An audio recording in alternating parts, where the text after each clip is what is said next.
ನೋಡಪ್ಪ, ರಾಜ್ಯದಲ್ಲಿ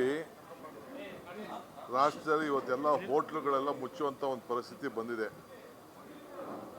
ಸೀಮೆಣ್ಣೆ stove, electric stove, ಸೌದೆ ಹುಡುಕುವಂಥ ಕಾಲ ಬಂದಿದೆ. ಇದಕ್ಕೆ ಯಾಕೆ BJP MP ಗಳು, ಅಪೋಸಿಷನ್ ಲೀಡರು ಯಾರು ಇನ್ನ ಮಾತಾಡ್ತಾ ಇಲ್ಲ? ಈ ದೇಶದಲ್ಲಿ ಇಂಥ ಒಂದು ದೊಡ್ಡ ಸಮಸ್ಯೆ ಬಂದಿದೆ. ರಾಷ್ಟ್ರದಲ್ಲೂ ಕೂಡ ಪಾರ್ಲಿಮೆಂಟಲ್ಲಿ ಇದ್ರ ಬಗ್ಗೆ ಉತ್ತರವನ್ನು ಕೊಡಬೇಕಾಗಿದೆ, ಚರ್ಚೆ ಕೂಡ ಮಾಡಬೇಕಾಗಿದೆ.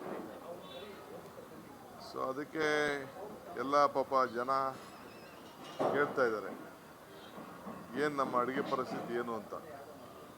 ಆಮೇಲೆ ಒಂದು ತಿಂಗಳು ನಾವು ಇದನ್ನು ಸ್ಟಾಕ್ ಇಡೋಂಥ ಒಂದು ಅವಕಾಶ ಇತ್ತು, ಅದೆಲ್ಲ ಕೂಡ ಈಗ ಕಡಿಮೆ ಆಗಿದೆ ಅಂತೇಳಿ ರಿಪೋರ್ಟ್ಸ್ ಎಲ್ಲ ಬರ್ತಾ ಇದೆ.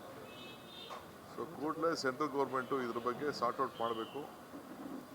ಈ ಸೆಂಟ್ರಲ್ ಗೌರ್ಮೆಂಟು ಕಂಪ್ಲೀಟ್ ಜನರ ಬದುಕನ್ನು, ಬೆಲೆ ಏರಿಕೆ ಒಂದು, ಎರಡನೇದು ಸಪ್ಲೈ ಮಾಡೋಂಥದ್ದು. ನೀವೇ ಎಲೆಕ್ಟ್ರಿಕ್ ಬೇಡ, ಗ್ಯಾಸ್ ತಗೊಳ್ಳಿ ಎಲ್ಲ ಫೋಟೋ ಹಾಕೋತಿದ್ರಿ, ಪೆಟ್ರೋಲ್ ಬಂಕ್ ಮುಂದೆ ಎಲ್ಲ ನಿಮ್ಮದೊಂದು ಫೋಟೋ ಹಾಕೋತಿದ್ರಿ ಪ್ರೈಮ್ ಮಿನಿಸ್ಟ್ರು.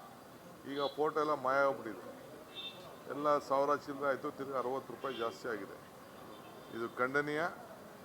ಎಲ್ಲ ಇನ್ನು ಪೆಟ್ರೋಲು ಡೀಸೆಲ್ ಬೆಲೆ ಜಾಸ್ತಿ ಆದರೆ ಎಲ್ಲ ಪದಾರ್ಥಗಳ ಬೆಲೆ ಕೂಡ ಜಾಸ್ತಿ ಆಗ್ತದೆ. ರೈತರದಿಂದ ಇರ್ಬೋದು, ಪ್ರತಿಯೊಂದು ಕೂಡ ಆಗ್ತದೆ. ಸೊ ಇದಕ್ಕೆಲ್ಲ ಕೇಂದ್ರ ಸರ್ಕಾರನೇ ಇದಕ್ಕೆ ಹೊಣೆಯನ್ನು ಹೊರಬೇಕು. MP ಗಳು ಇದ್ರ ಬಗ್ಗೆ ನಿಮ್ಮದು ಹೋರಾಟ ಇದೆ ಅನ್ನೋದನ್ನು ತಿಳಿಸ್ಬೇಕು ಅಂತೇಳಿ ನಾನು ಪ್ರಾರ್ಥನೆ ಮಾಡ್ತಾಯಿದ್ದೀನಿ, ಒತ್ತಾಯ ಮಾಡ್ತಾಯಿದ್ದೀನಿ. ಇಲ್ಲಿ ತೆಗಿಯಂಗಿಲ್ಲ ರೀ, ಅಲ್ಲಿ ತೆಗಿತೀನಿ, ಮುಂದೆ ಬರ್ರಿ, ಅಲ್ಲೇ